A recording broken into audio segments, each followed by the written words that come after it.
NFL's greatest QB explained in 20 minutes? That's our challenge today. We're huddling up to explore the legends who've defined the quarterback position, from the earliest pioneers to the modern gunslingers rewriting record books. Grab your helmet, fellas. Let's gear up for a fast-paced, fact-packed ride into NFL quarterback greatness. Pre-1970s. With the stage set, true forward pass innovators emerged. Sammy Baugh, known as Slingin' Sammy, took the league by storm in the late 1930s and 1940s. Playing for the Washington Redskins, Baugh rewrote notions of how a quarterback should play by leading the league in completion percentage and passing yards multiple times. He was also a top punter and defensive back, truly a one-man show. Baugh demonstrated that a lethal passing game could lead to championships, influencing coaches to invest in prolific QBs who could fling the ball. Simultaneously, Sid Luckman of the Chicago Bears became the face of the T-formation success. Coached by George Halas, Luckman transformed the Bears' offense, capitalizing on the newly popular forward pass. While the Bears were famed for their rugged style, Luckman's ability to stretch defenses made Chicago even more feared. He led the league in touchdown passes 3 times and claimed multiple championships, cementing his status as a pioneer. For fans in the 1940s, Luckman's precision marked a new level of quarterback sophistication. Then came Otto Graham, who played for the Cleveland Browns in both the AAFC and the NFL from the late 1940s through the mid-1950s. If you want to talk about a quarterback who exuded pure dominance, Graham was the man. Under the brilliant coach Paul Brown, Otto Graham reached the championship game every single year he played, an unmatched record. Over a 10-season career, he guided the Browns to 7 titles, 4 in the AAFC and 3 in the NFL. Even when the Browns entered the NFL in 1950, Graham's efficiency and calm leadership led Cleveland straight to a championship in their first season in the new league. These 3 icons, Baugh, Luckman, and Graham, proved the quarterback could be the deciding factor. In them, we see the embryonic forms of what QBs like Tom Brady and Peyton Manning would later exemplify: intelligence, game management, and the capacity to lift an entire team's performance. While the statistics and style of play from that era differ drastically from what we see on Sundays now, their influence still resonates. By the mid-1950s, the NFL had a blueprint built around a strategic, talented quarterback, and you've got a shot at dominance. Hang on, we'll get back to overanalyzing quarterbacks in a sec. But if you're enjoying this, hit like and subscribe. It's the only part of this video that doesn't take 20 minutes to explain. The 1970s. Fast forward to the 1970s, a decade often remembered for its smash-mouth football style, anchored in tough defenses like the Pittsburgh Steelers' Steel Curtain. Yet ironically, it's also the era when the passing game began to make a big jump in sophistication. Leading the charge were QBs like Terry Bradshaw of the Steelers and Rodgers of the Dallas Cowboys. They squared off in 2 memorable Super Bowls, forging a rivalry that placed quarterbacks firmly under the national spotlight. Terry Bradshaw arrived in Pittsburgh in 1970 as the first overall draft pick. Initially labeled as inconsistent, Bradshaw refined his approach under coach Chuck Noll. He had a rocket arm capable of hitting receivers like Lynn Swann and John Stallworth deep downfield. Over the course of the decade, Bradshaw racked up 4 Super Bowl victories, an impressive feat that showcased his knack for performing under pressure. He twice earned the Super Bowl MVP award, cementing his place as one of the era's clutch players. While his passing stats might seem modest by today's inflated numbers, Bradshaw's leadership and big play ability were unmatched in the toughest moments. On the other sideline, Roger Staubach, nicknamed Captain America, embodied the Dallas Cowboys' success in the 1970s. A former Navy officer, Staubach joined Dallas in 1969, but truly came into his own in the early 70s. He led the Cowboys to 2 Super Bowl wins and earned a reputation for late-game heroics, often staging come-from-behind victories in the waning moments. Combining accuracy, scrambling ability, and leadership, Staubach offered a glimpse of what a dual-threat QB could accomplish. At a time when the NFL wasn't fully enamored with QBs who could move outside the pocket, Staubach's athleticism became a weapon. Beyond these 2 icons, other signal callers also made waves in the 1970s. Fran Tarkenton set career records for passing yards and touchdowns with a style that featured uncanny scrambling and improvisation. Meanwhile, Ken Stabler of the Oakland Raiders brought a left-handed twist to the passing game, guiding the Silver and Black to a Super Bowl triumph in the 1976 season. Each of these QBs showed that even in a run-first culture, the arms and the heads of star quarterbacks could lift franchises to new heights. The 1970s thus stand as a critical transition period. While physical rushing attacks and devastating defenses often dominated headlines, the seeds of a more open, pass-friendly future were planted. Bradshaw's bombs to Swann, Staubach's last-minute comebacks, and Tarkenton's wild scrambles revealed that the quarterback position was the most compelling spot on the field, and that the best teams usually had a star calling the shots. The 1980s. By the 1980s, the NFL underwent a transformation that brought quarterback play to new levels of sophistication. The decade saw the birth of the West Coast offense under Bill Walsh, which emphasized short, timing-based passes and quick decision-making. At the same time, pure gunslingers like Dan Marino displayed the potential for record-setting stats. The clash of these styles propelled the quarterback position to front and center of every highlight reel. Dan Marino famously took the league by storm in 1984, his second season. With the Miami Dolphins, Marino shattered the single-season passing touchdown record by throwing 48 scores, a phenomenal number for that time, and also eclipsed 5,000 yards passing. His quick release and precision reads made defenses look helpless. Though Marino never hoisted a Lombardi trophy, he remains one of the purest passers the game has ever seen. His success showed the NFL world that a team could revolve almost exclusively around an elite QB's arm and still contend at the highest level. In contrast, Joe Montana thrived in Bill Walsh's West Coast system with the San Francisco 49ers. While Montana might not have possessed Marino's cannon arm, he showcased elite accuracy, poise, and field vision. His ability to dissect defenses with surgical precision earned him the nickname Joe Cool. Partnered with iconic receiver Jerry Rice, Montana piled up 4 Super Bowl championships, earning 3 Super Bowl MVP awards along the way. His defining moment might be the catch in the 1981 NFC Championship game, a last-minute touchdown pass to Dwight Clark that catapulted the 49ers to the Super Bowl and set the tone for a dynasty. Beyond these 2 superstars, the 1980s also featured John Elway of the Denver Broncos, whose rocket arm and improvisational skills fueled epic comebacks. Elway reached multiple Super Bowls in the 80s, though his ultimate triumphs would come in the 1990s. Meanwhile, guys like Ken Anderson, Boomer Esiason, and Phil Simms also made names for themselves, but in the public imagination, Marino's stats and Montana's titles loomed especially large. This era proved that there isn't a single blueprint for a great QB. You could air it out like Marino, surgically dissect defenses like Montana, or leverage raw physical gifts like Elway. The league's growing national profile and expanding TV coverage turned star quarterbacks into household names, and the arms race for the best passer began in earnest. By the decade's end, fans recognized that the quarterback, more than any other position, shaped a team's identity, success, and highlight reels. The 1990s. Transitioning into the 1990s, the NFL saw continued evolution in quarterback styles. Brett Favre burst onto the scene with his gunslinging swagger for the Green Bay Packers. Across multiple seasons, Favre's fearless approach yielded staggering passing totals, iconic touchdown bombs, and more than a few interceptions. Love him or hate him, his fiery personality and Iron Man streak, starting 297 consecutive regular season games, captivated fans. Favre won 3 straight MVP awards, 1995, 97, a feat no other quarterback has matched. He also guided Green Bay to a victory in Super Bowl 31, bringing the Lombardi Trophy back to Titletown for the first time since Vince Lombardi's era. But the 1990s also belonged to John Elway, the Denver Bronco we mentioned earlier, who'd fallen short in 3 Super Bowls during the 80s. In the twilight of his career, Elway finally broke through, winning back-to-back Super Bowls in the 1997 and 1998 seasons. Known for his cannon arm and dramatic comebacks, Elway solidified his legacy as one of the all-time greats. His helicopter run in Super Bowl 22 remains a signature moment, demonstrating his will to win, even if it meant diving headlong into defenders. This decade also showcased a wealth of other talented QBs. Steve Young, initially Montana's backup in San Francisco, took over the 49ers offense and forged his own path. His combination of pinpoint accuracy and mobility helped him lead the league in passer rating 6 times, and he earned 2 league MVPs, 1992, 1994, as well as a Super Bowl MVP after the 1994 season. Meanwhile, Troy Aikman of the Dallas Cowboys anchored a dynasty in the early 90s, winning 3 Super Bowls. Though Aikman's stats never soared like Marino's or Favre's, his precision in big games and synergy with Emmitt Smith and Michael Irvin were unstoppable in that era. The 1990s also marked an era of rivalry between some of these QBs. You had the Packers versus Cowboys showdowns, John Elway chasing redemption, Steve Young trying to step out of Montana's shadow, and Favre's rise to stardom.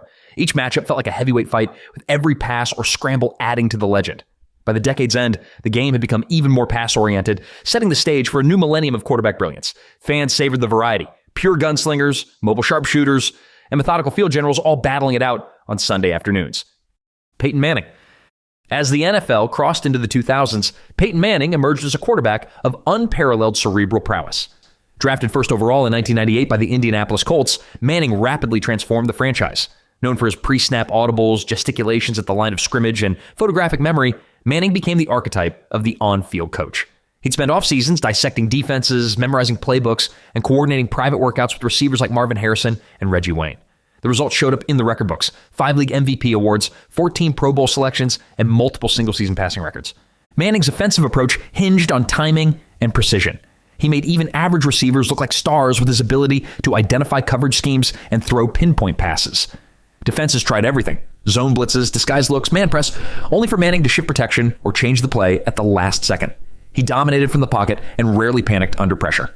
During the 2004 season, he threw a then-record 49 touchdown passes, illustrating how unstoppable the Colts offense could be. Though critics noted early playoff disappointments, Manning proved his mettle with a Super Bowl victory in the 2006 season, bringing the Colts their first championship since moving to Indianapolis. Meanwhile, the broader NFL continued evolving around him. Passer-friendly rules, such as stricter penalties for defensive contact, boosted quarterback success rates. Thanks to Manning's mastery of the no-huddle offense, you'd frequently see entire drives orchestrated at warp speed, leaving defenders gasping for breath. Manning's emphasis on film study was legendary, inspiring a new generation of QBs to approach the game with more mental rigor. Coaches around the league adopted advanced passing concepts, seeking to replicate Manning's success. Outside of Indianapolis, other QBs also thrived in the 2000s. Donovan McNabb led the Philadelphia Eagles to multiple NFC championship games, and Michael Vick introduced a level of speed at quarterback that the league had seldom seen, though his career path took several dramatic turns. Yet, it was Peyton Manning who set the gold standard for pre-snap reads and pocket dominance.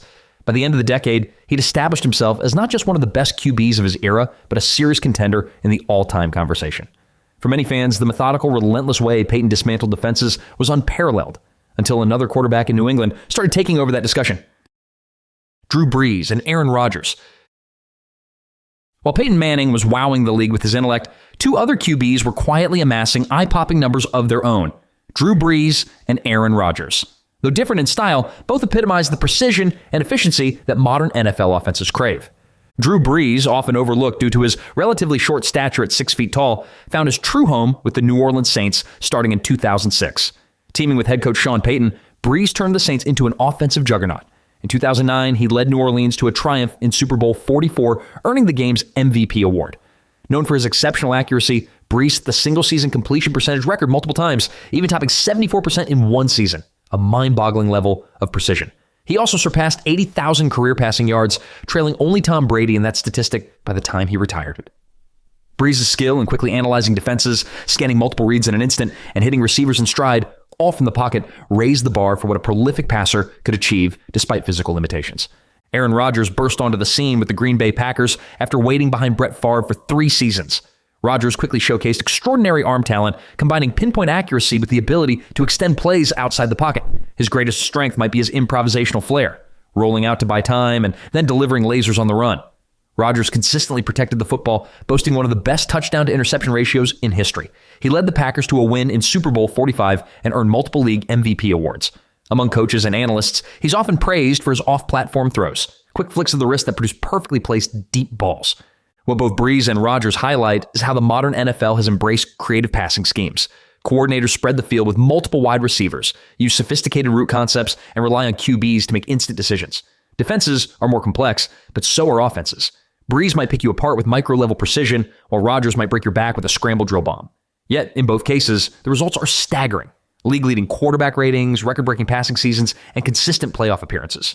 While neither ended up matching the total number of rings that would push them to the undisputed top of the GOAT debate, each carved out an undeniable legacy. Their mastery forced defenses to evolve and forced other QBs to elevate their game. The feats of Rodgers and Brees became standard references when discussing the best arms, the highest completion percentages, or the most consistent production. They stand among the all-time elites, and in many other eras, either could easily have been considered the greatest in the game. But this was also the era of Tom Brady and Peyton Manning, which meant a massive fight at the pinnacle of quarterback excellence. Joe Montana. Before we crown the undisputed champion, we have to revisit Joe Montana, the gold standard for quarterbacks in the 1980s and early 1990s. Even in the face of modern pass-happy offenses, the argument for Montana as the best ever remains compelling. His Super Bowl record stands at 4-0. In those 4 title games, Montana threw 11 touchdown passes with 0 interceptions, a postseason clutch performance that remains astounding. Add in 3 Super Bowl MVPs and 2 league MVPs, and you've got a resume that's tough to beat. Montana excelled in the West Coast offense, but calling him a system quarterback sells him short. He possessed uncanny field vision and decision-making. Whether it was methodically picking apart defenses on short crossing routes or launching deep strikes when needed, Montana orchestrated drives with calm efficiency. The catch in the 1981 NFC Championship remains one of the most iconic plays in NFL history, but it's far from his only highlight. In Super Bowl 23, with the 49ers down late to the Cincinnati Bengals, Montana famously pointed out actor John Candy in the stands before leading a 92-yard game-winning drive. That anecdote epitomizes Joe Cool, unflappable in the biggest moments. He also thrived in an era of tough defenses. The 1980s were loaded with punishing teams like the Chicago Bears and the New York Giants.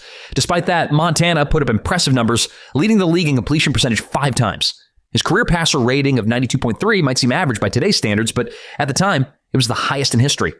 Furthermore, postseason success is often the measuring stick for greatest ever, and nobody was more efficient in big games. He never threw an interception in his 4 Super Bowl appearances, an almost unreal statistic. Montana supporters also highlight the intangible qualities he brought: leadership, focus, and an ability to elevate teammates. Jerry Rice, arguably the greatest receiver ever, paired perfectly with Montana, but there's also evidence that Montana's pinpoint accuracy made Rice even more deadly. When critics compare Joe to modern QBs, they note that the 49ers star didn't benefit from today's more lenient rules protecting quarterbacks and receivers. Defensive backs could be more physical, and pass rushers faced fewer restrictions. So the case for Montana remains: a perfect Super Bowl record, unmatched clutch performances, and consistent excellence in an era where passing came at a higher physical cost. Many fans, especially those who watched him dominate in the 1980s, still maintain Joe Montana is the absolute GOAT. No questions asked. But there's one man who's made a compelling argument to surpass even Joe Cool's lofty standards: Tom Brady. And now we come to Tom Brady, the man who has shattered just about every major passing record and stacked up more Super Bowl rings than any quarterback in history. Originally a 6th-round draft pick in 2000, pick number 199, Brady's underdog story is legendary. He took the reins of the New England Patriots in 2001 after starter Drew Bledsoe got injured, and he never looked back. In a 20-year span with New England, Brady appeared in 9 Super Bowls, winning 6. He then added a 7th title with the Tampa Bay Buccaneers in the 2020 season at age 43. Brady's statistical resume is mind-boggling. He holds the all-time records for passing yards and passing touchdowns in the regular season and playoffs combined. He's also near or at the top in game-winning drives and comeback victories. But beyond raw numbers, Brady's main calling card has been postseason excellence. Over his career, he orchestrated countless playoff comebacks, from the famous 28-3 rally against the Atlanta Falcons in Super Bowl 51 to clutch drives in earlier Super Bowls against the Rams, Panthers, and Seahawks. Time and again, Brady displayed the knack for seizing the biggest moments. Critics once claimed Brady was a system quarterback in Bill Belichick's machine.